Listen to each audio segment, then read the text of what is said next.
my name is Jen. I am the Unorthodox Healer. This is a general tarot card reading designed for any Virgos out there. I hope that you're well. This is a reading coming up to the full moon in the middle of June.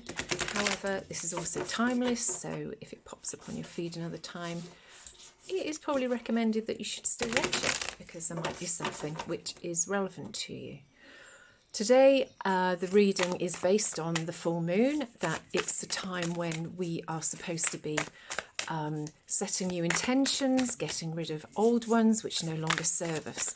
So we are going to do a reading about what we need to be focusing on, what is holding us back, what we can be doing about that, what we can't be doing about it, and what the potential outcome is.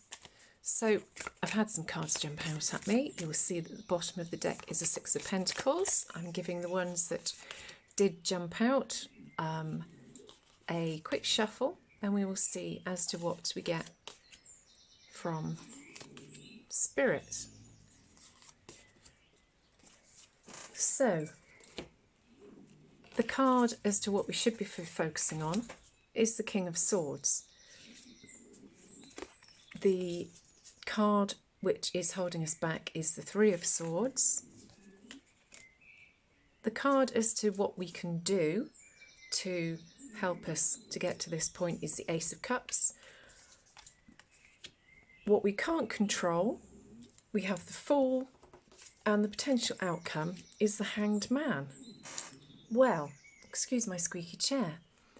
The underlying energy is the Six of Pentacles, and that is a very balanced position. It shows here this sort of give and take, this circular economy almost, I want to say. It's typically in the Rider-Waite deck, there's a gentleman stood offering money to people who are less fortunate than himself. It's a position of privilege, and in this instance you have the infinity symbol in the background, and it's almost showing sort of what goes around comes around. What you give, you will receive. The cards that we have here are the King of Swords. And the King of Swords, swords are all about emotions and your head, what the things that you feel in your head. So the King of Swords is somebody who is a clear thinker. He's good at communicating. I'm saying him because it's a guy on the card, but this is you, whether you are whatever you associate with. This is you. It's about understanding the truth, being brave, courageous, and he's at the top of his mountain here. So he's very much mastered his emotions and his feelings. And the owl is always a sign of wiseness. Wiseness? Is that a word? It is now. So this is telling you that you need to be focusing on mastering and conquering your emotions. The Three of Swords is what's holding you back. The Three of Swords is typically about having your heart broken or being very upset.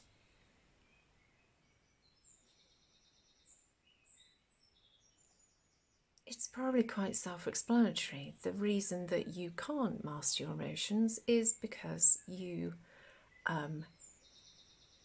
been upset in the past. The lady's looking to the left, which means that this is a past situation, but it is the thing which is stopping you being at the top of your emotional mountain, for want of a better analogy, and you can't shake off the emotion as to what's happened previously to you. But the good thing is the rest of the cards are all cracking. What you can do about it, you've got the Ace of Cups. And the Ace of Cups is about the potential for new happiness coming in. It is the start of the cup journey, the start of a journey of happiness and or love. Just something that will make you happy. So this is reminding you that no matter what's happened in the past, no matter how much it might have hurt, new things are coming and you need to remember that. I think with this circular, the infinity symbol on the Six of Pentacles, I feel as though that is trying to remind you that what comes around goes around is something that you need to remember and always have in the back of your head, especially when you are potentially feeling this upset that you can't shake. Pentacles can be about emotional wealth as well as physical wealth.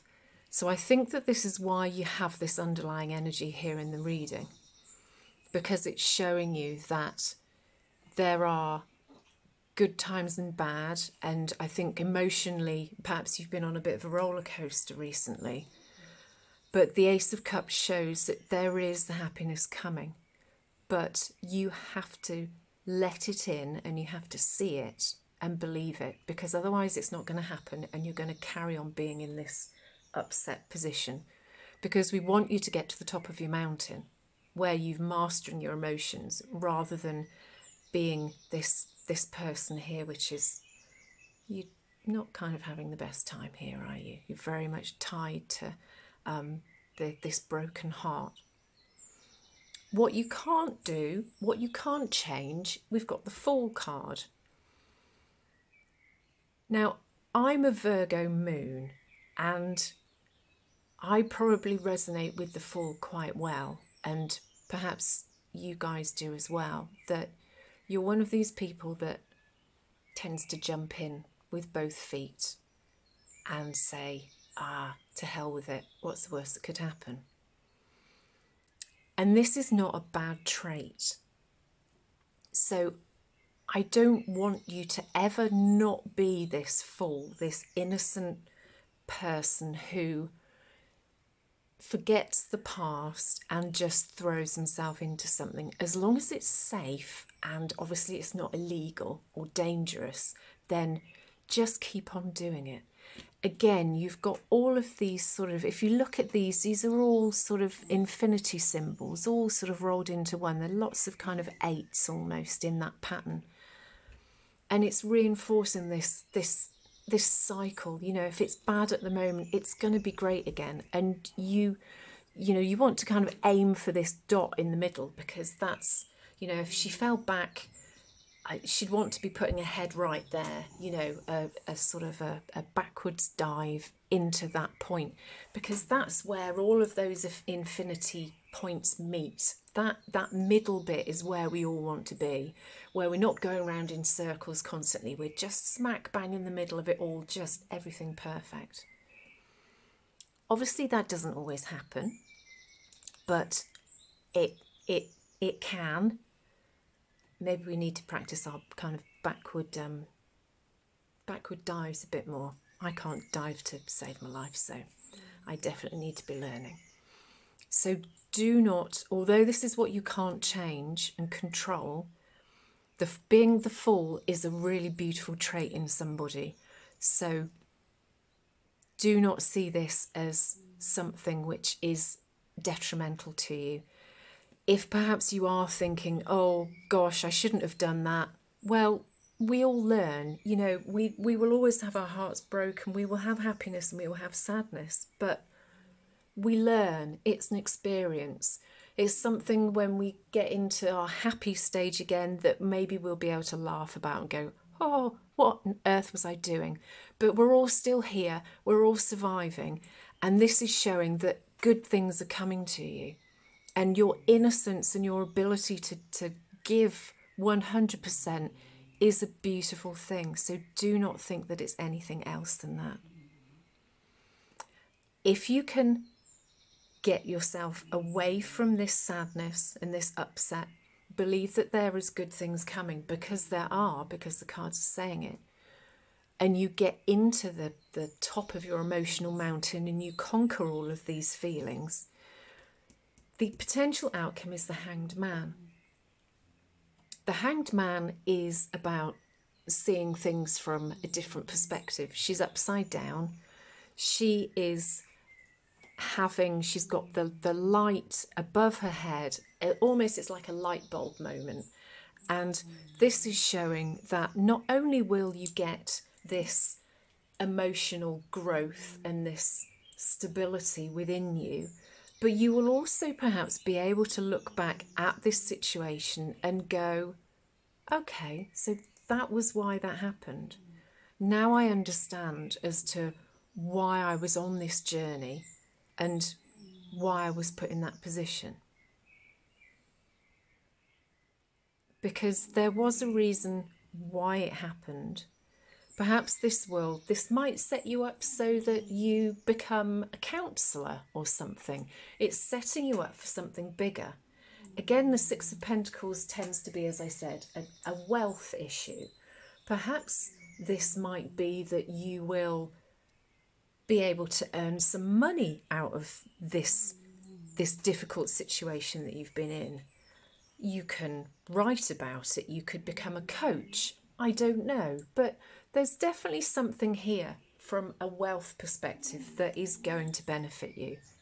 And if you can see things from a different perspective, then again, it makes you grow, and being able to see things from a different perspective, I think, is a really useful trait to have generally. To end the reading, I'm going to pull a oracle card. They're the Spirit Messages card by John Holland, and we shall see as to what the guidance is that we get from these, as to whether it ties into this reading. Hopefully it will. I only take cards that jump out at me. We might be sat here for a while waiting for this to happen. No, but we have got a card. And the card that it's given us is Serenity. The most important relationship you can have is with yourself. This is a time to honour, nurture and love yourself more by seeking out and removing any negative feelings and emotions that are left over from yesterday. Do not let past issues and resentments interfere with your serenity today. So this is very much backing up the reading that we've had here. Perhaps this is self-love that you need to be learning, rather than it being a love which is coming into your life. But regardless, it is a really positive reading, and good things are going to come from the heartache that you have had, even if it doesn't feel like it at the moment. I hope that that's been useful. Please take care, Virgo, and I will speak to you again soon. Bye.